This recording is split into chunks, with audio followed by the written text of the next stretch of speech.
there's a lot of factors to take in. What is it about a 10 though? What why is it a 10 compared to what is it? Is it the Yes. color? Yeah, everything. So there's four standards when you grade a card. So they look at.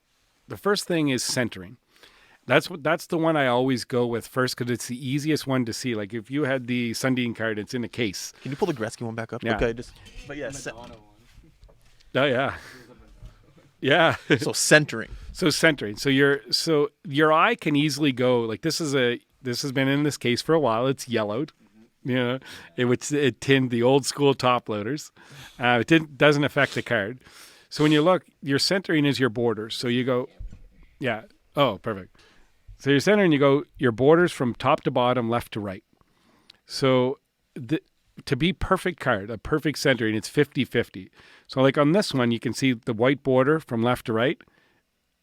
Looks like 50-50 centering. A lot of cards, it can go all the way down to 90-10. Like you can see a huge border. Even new cards now, if you buy a blaster at Walmart, you open it up, there's cards that have 80-20 center, and you're saying, how is this possible? But that's another topic we'll get into. But especially older O-Pee-Chee and Topps cards, they didn't care about the quality of the cards, especially back in the 50s, 60s, 70s, even into the 80s. O-Pee-Chee and Topps were the two manufacturers, and they weren't card companies. They were bubblegum companies, right? Okay. So they were in the game of how can we sell more bubblegum? What can we do? Let's add some pictures of guys on cardboard with our bubblegum that people look up to. Yeah. So all of a sudden, that's how the whole evolution of it started, right? So yeah, back to that. So the criteria on centering, so you top to bottom, left to right, front and back, you can go on PSA's site to see their exact technical. Like the back can be off-centered a little bit to be a 10 still. It can be 60-40 or 70-30, I think, on the back. But the front has to be 55-45.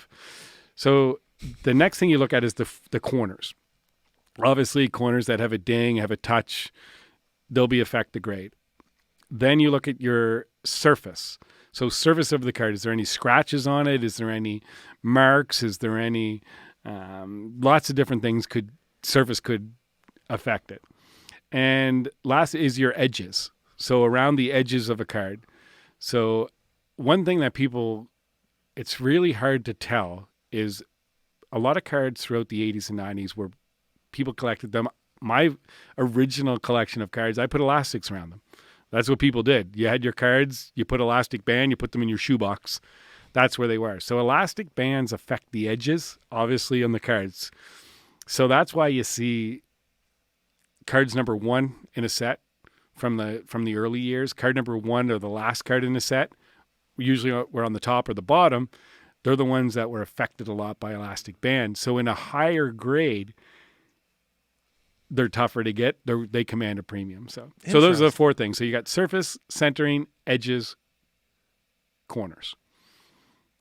So that's what they when they grade a card. That's the criteria it meets, and yeah, it's interesting. So that's crazy. Yeah.